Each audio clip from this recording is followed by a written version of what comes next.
Bonjour à tous, bienvenue sur ma chaîne. Alors aujourd'hui, je suis dans les Vosges, au lac de Pierre-Percé plus précisément. Tout ça pour vous faire un test de mon nouveau canoë, l'Aquamarina Pure Air. On y va. There's a lot of silence now. We don't know how to break it. So much we don't wanna say. But baby, I can't take it. Maybe there's a solution to our tongue-tied resolution. Just say a couple words and speak our minds. 'Cause we need a long talk. We need a long talk. We need a long talk. Get through this. Get through this. Alors le kayak Pure Air, c'est un gonflable. Dans mon cas, je l'ai choisi en 3 places, mais il existe également en 2 places et je crois en une seule place. Donc on va le tester, on va décortiquer un petit peu ses inconvénients et ses avantages. Allez, c'est parti.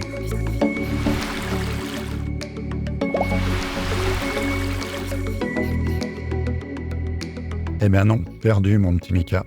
Le Pure Air n'existe qu'en 2 et 3 places. Mais bon, au final, ça ne change pas vraiment grand-chose. Lors de votre achat, vous recevrez un gros carton, qui, finalement, vu ce qu'il contient, n'est pas si énorme que ça. À l'intérieur, vous pourrez y découvrir un grand sac de transport. Sa durée de vie semble assez limitée dans le temps. La toile est assez fine et les éléments de fixation en plastique. En revanche, les coutures sont renforcées. On aurait aimé un sac à dos en toile renforcée ou mieux, un sac en PVC étanche. Alors dans le sac, bien entendu, on retrouvera le canoë, mais aussi les 3 pagaies, les 3 sièges et les accessoires.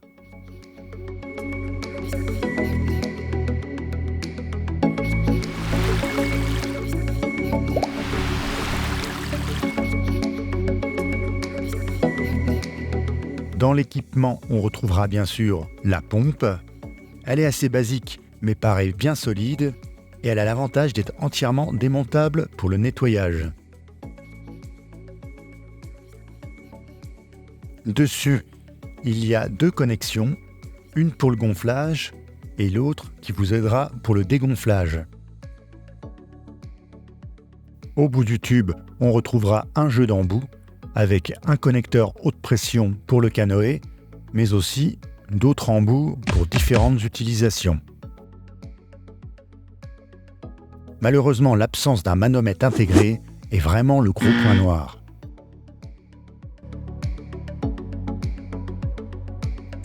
Nous retrouvons dans le sachet d'accessoires une notice, assez succincte mais relativement quand même bien détaillée. 3 patchs de réparation PVC pour les différents éléments du bateau. Là, on a une clé pour resserrer les valves. Bien sûr, les 2 gouvernes en plastique, un accessoire adaptateur de valve et un manomètre.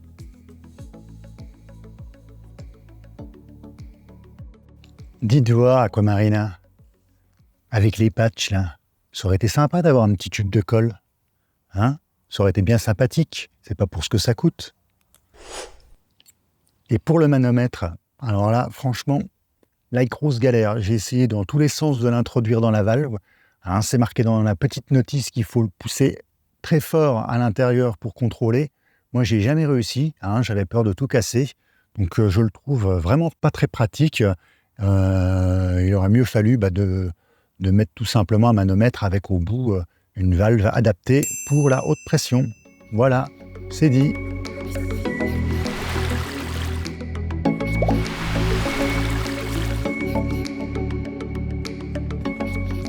Tout d'abord, sortez tous les éléments du sac. Puis, sortez votre kayak et déroulez-le petit à petit. Attention, celui-ci prend beaucoup de place. Veuillez donc trouver un espace dégagé. Avant le gonflage, n'oubliez surtout pas d'installer les 2 dérives en plastique. En effet, une fois le gonflage effectué, il vous sera impossible de les mettre. Il suffit pour ça de clipser les deux extrémités. Les deux dérives vous aideront à filer droit sur l'eau. Procédez au gonflage seulement de moitié, du boudin gauche puis du boudin droit. Cela facilitera l'installation du plancher dans le canoë. Pour verrouiller la valve afin que l'air ne s'évacue pas, appuyez au centre de celle-ci et tournez dans le sens des aiguilles d'une montre d'1/4 de pouce environ. Lors du dégonflage pour déverrouiller la valve, procédez de la même façon. Sortez le plancher du sac et déroulez-le. C'est un plancher haute pression dénommé drop stitch. Une fois gonflé, il est dur et très rigide. Placez correctement le plancher dans le canoë en veillant à ne pas obstruer les bouchons autovideurs. Ils sont au nombre de 5, 2 de chaque côté et 1 à l'avant. Ils permettent d'évacuer rapidement l'eau accumulée dans le canoë. Connectez la pompe à la valve du plancher et gonflez-le à la pression indiquée.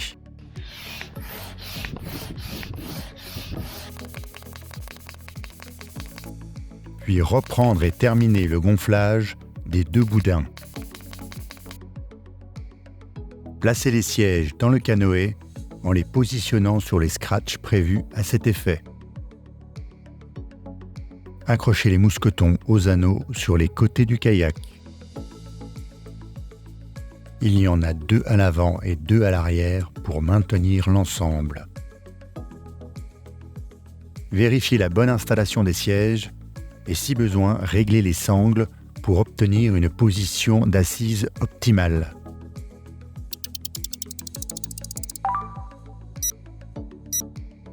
Les rames en aluminium assez légères se composent de 3 parties emboîtables.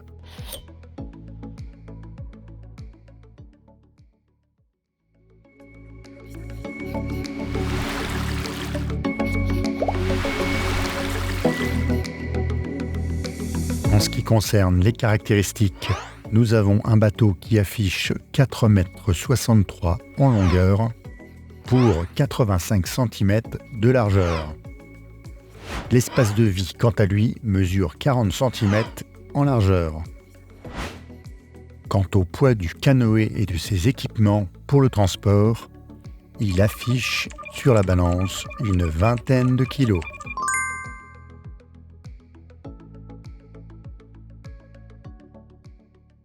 Ça y est, le canoë est gonflé, tout l'équipement est OK. Hop, un petit coup de baguette magique pour se changer. Et c'est parti, on va le mettre à l'eau.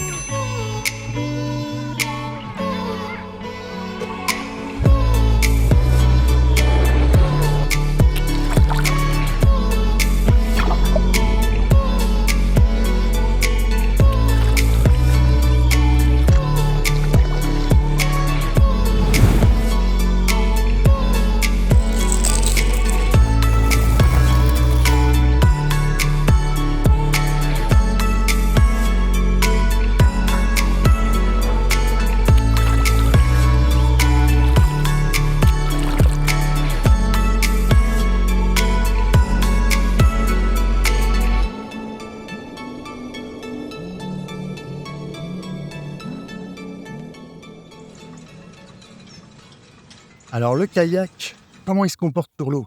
Bon, en fait, il est très stable, vu sa longueur, et puis il n'est pas très large. Donc du coup, il file vraiment très bien sur l'eau, avec ses 2 dérives en plus en dessous. Donc c'est vraiment que du bonheur, que ça soit tout seul, en double, ou même à 3, il file vraiment tel un paquebot sur l'eau.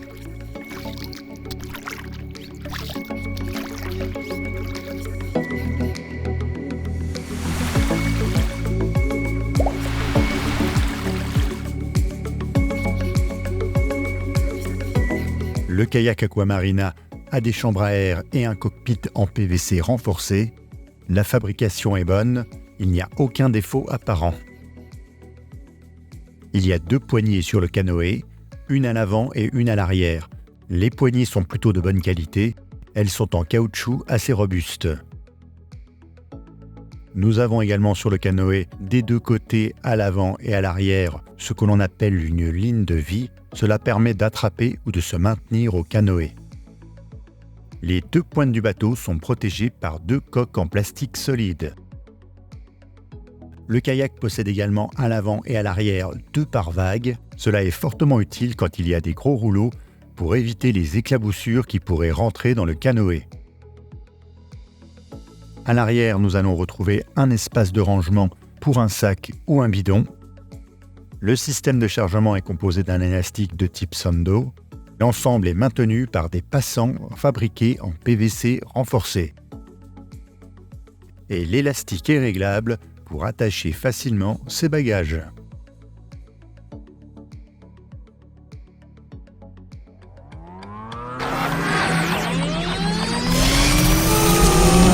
Nous sommes en automne, j'ai troqué le maillot de bain contre la doudoune malheureusement parce qu'il fait vraiment pas chaud. Donc là j'ai 3 mois de recul avec cet été. J'ai utilisé le canoë sur les lacs et à la mer avec des grosses vagues. Donc je vais pouvoir vous parler un petit peu de mon ressenti, les points positifs et les points négatifs. Je vous rassure tout de suite, dans le négatif, il n'y a vraiment pas beaucoup de choses. C'est un excellent rapport qualité-prix. Donc on aborde ça tout de suite. Donc les points positifs du canoë, en premier lieu déjà c'est les dimensions, il est vraiment très très grand. Donc moi qui fais 1,98 m, je peux vous dire que j'ai de la place, que je sois tout seul ou même à 3, on a navigué à 3, il n'y a pas de problème, vous aurez l'espace nécessaire. Après c'est la qualité du canoë, du PVC. En 3 mois de temps, je ne l'ai pas crevé, même pas un petit trou.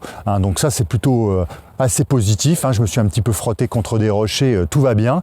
Donc là il n'y a vraiment pas de souci, quoi. Et l'atout vraiment numéro 1 du canoë, c'est le plancher, quoi. Le plancher haute pression qui est très rigide. Donc ça c'est vraiment top quand vous montez à l'intérieur. Vous n'avez pas peur de basculer dans l'eau. Donc ça c'est vraiment nickel. S'il y a bien quelque chose que je vous conseille, c'est un plancher haute pression dans un canoë-kayak. C'est vraiment du pur bonheur. Quand vous êtes à l'eau, à la mer par exemple, et qu'il y a beaucoup de vagues et qu'il y a de l'eau qui rentre à l'intérieur du canoë, vous n'avez pas peur d'avoir les fesses mouillées. Et pour ceux aussi qui auraient peur, que c'est la première fois par exemple qu'ils font du canoë, donc c'est rassurant d'avoir un plancher rigide. Ça fait quand même un peu plus costaud, et puis le canoë remue un petit peu moins dans tous les sens. Donc ça c'est vraiment top du top, quoi. Donc après les sièges sont assez confortables, ils sèchent vite. Tout le canoë sèche assez vite, donc ça c'est déjà un bon point. Les trous autovideurs, ça c'est top à l'intérieur quand vous avez de l'eau, surtout à la mer, avec une mer déchaînée. Vous pouvez facilement évacuer l'eau une fois arrivé sur la plage. Donc ça c'est vraiment bien. Bon, je regrette seulement une petite chose, c'est que pour moi qui suis grand, avoir des dossiers un peu plus grands derrière, ça aurait été bien, mais bon, on peut pas tout avoir. Alors les points négatifs, il n'y en a pas beaucoup, je vous rassure tout de suite. Moi ce qui m'a un petit peu déplu, c'est qu'il n'y ait pas par exemple de poche derrière les sièges du canoë, ça permet de ranger des clés, un téléphone quand on a envie de prendre quelques belles photos de paysage.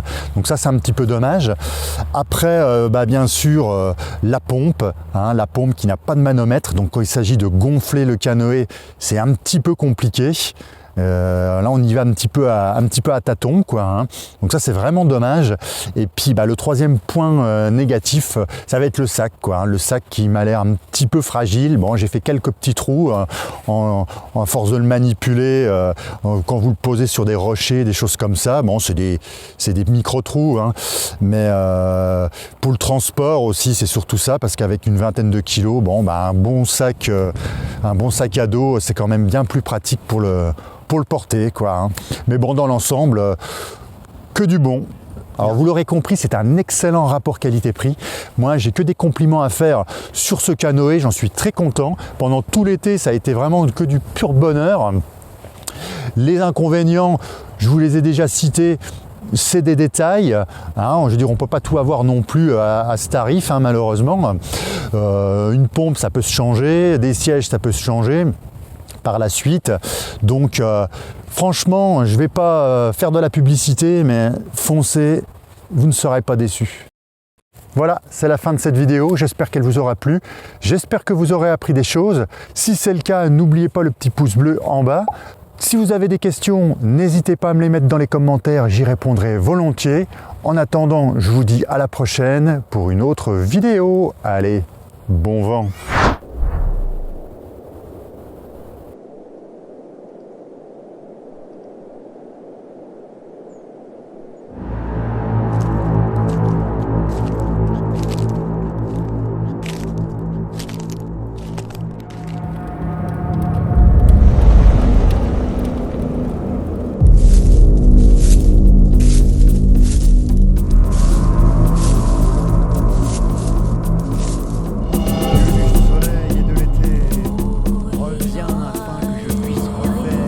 Canoë-kayak, je t'en supplie, mon grand Dieu de l'été.